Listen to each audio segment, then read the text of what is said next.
तो सर फिर क्या एक्शन लिया गया उन लोगों के ख़िलाफ़ जिन्होंने हड़ताल की? कुछ टैंकर थे जिन्होंने कहा कि हम अब तेल सप्लाई नहीं करेंगे।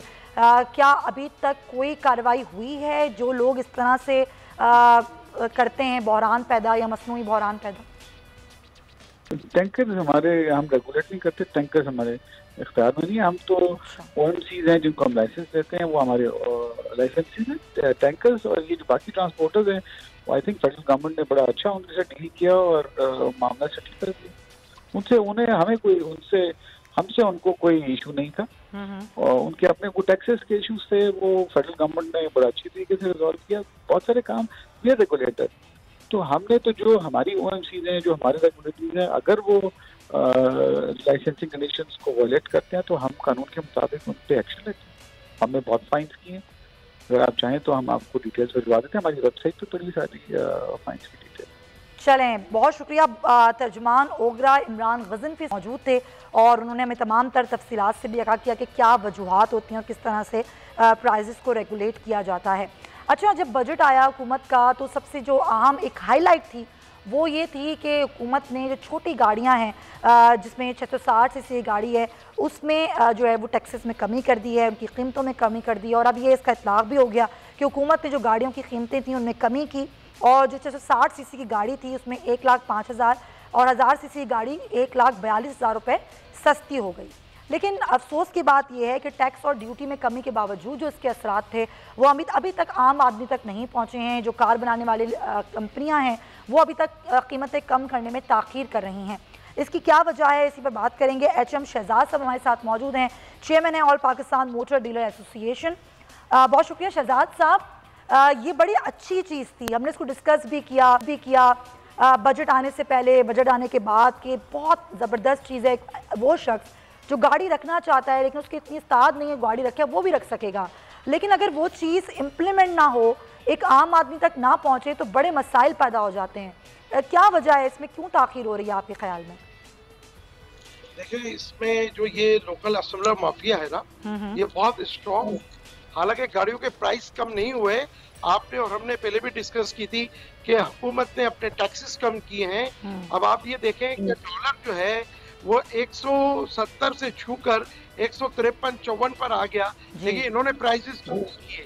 लेकिन पिछले 2 साल में इन्होंने 2.5-3 लाख रुपए कीमतें बढ़ाई, ये कहकर कि जी डॉलर ऊपर चला गया। अच्छा, अब गवर्नमेंट ने जब टैक्सेस कम कर दिए हैं तो इनका फर्ज था कि 1 जुलाई को ये नए प्राइसेस निकाल देते। उसमें भी ये ताखिर से काम ले रहे हैं कि शायद इनके दिमाग में ये है कि शायद हम जो है ये प्राइसेस जो गवर्नमेंट ने टैक्सेस कम किए हैं वो पास ऑन ना कर सके पब्लिक को। लेकिन ये सारा क्यों हो रहा है, उसकी एक ही वजह है कि इन्हें कोई सेहतमंद कंपटीशन नहीं मिल रहा। एक अखाड़े के अंदर यही लोग उतरे हुए हैं, अपनी मनमानी यही कर रहे हैं, चाहे वो नया प्लेयर हो चाहे पुराना प्लेयर हो।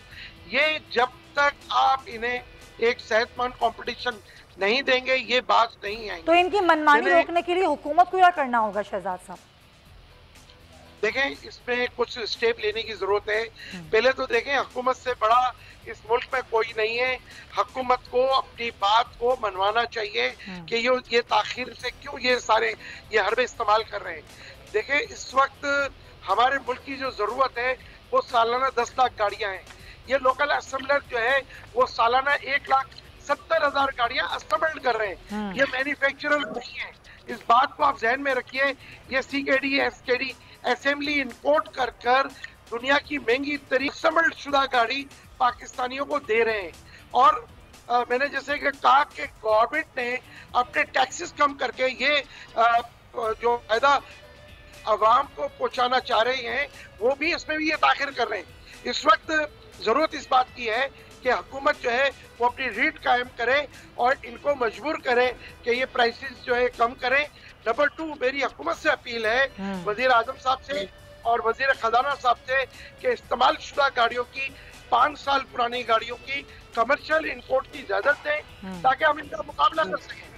अच्छा, यही तो बात है ना सारी कि हुकूमत एक चीज़ कर देती है लेकिन ज़ाहिर है जो ये लोग होते हैं, आपने खुद कहा कि ये माफियाज हैं, ये नहीं करते हैं, ये अपनी मनमानी चलाते हैं और वो 9 लाख की गाड़ी पे 10 लाख उसकी कीमत वहीं की वहीं खड़ी हुई है, ना कीमतें कम हो रही होती हैं ना टैक्सेस में कमी हो रही होती है। अच्छा, ये अगर नहीं करते हैं और ताकीद करते रहते हैं और कीमतें वहीं की वहीं रहती हैं तो इनके खिलाफ एक्शन क्या हो सकता है?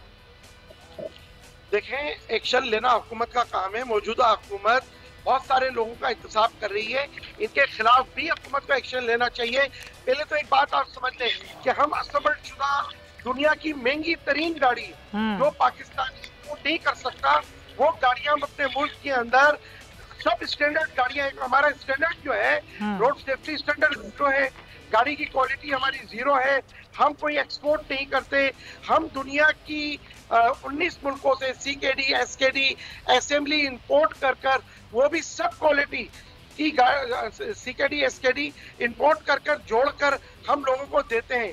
ये देखिए, पाकिस्तान जो है ये ऑटोमोबाइल इंडस्ट्री के लिए जन्नत है, जन्नत से कम नहीं है। क्या प्रॉफिट है, इतना प्रॉफिट है कि आप सोच नहीं सकते। लेकिन ये तो कभी कारखाने लगाने पर तवज्जो क्यों नहीं दी गई? हम असेंबल कब तक करते रहेंगे शहजाद साहब? 40 साल सुजुकी को हो गए, 30-32 साल टोयोटा को हो गए। अच्छा, आज हमारे जो इंडस्ट्री के मिनिस्टर है वो ये कह रहे थे कि जी हम कोशिश कर रहे हैं कि इन लोकल असेंबलरों को पाबंद करें कि मुल्क में गाड़ियां बनाकर एक्सपोर्ट करें। भाई 40 साल में तो ये हमारा खून पी चुके हैं। 30-32 साल टोयोटा होंडा ने हमारा खून पिया है।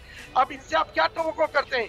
हमारे मुल्क की जरूरत पूरा नहीं कर रहे, हमारे लोगों की क़ुव्वत खरीद में ये गाड़ियां नहीं है। इसका एक ही हल है कि मैं तमाम गवर्नमेंट ऑफ पाकिस्तान के लोगों से, प्राइम मिनिस्टर साहब से, वजीर खजाना साहब से अपील करता हूं कि इतना अरसा आपने इनको दिया है, 1 साल आप हमें देखकर देखें।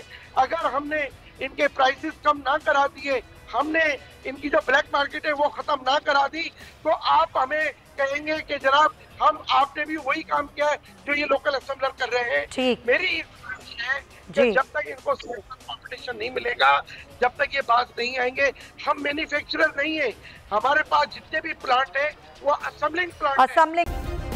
सब्सक्राइब करें और बेल दबाएं ताकि कोई खबर रह न जाए।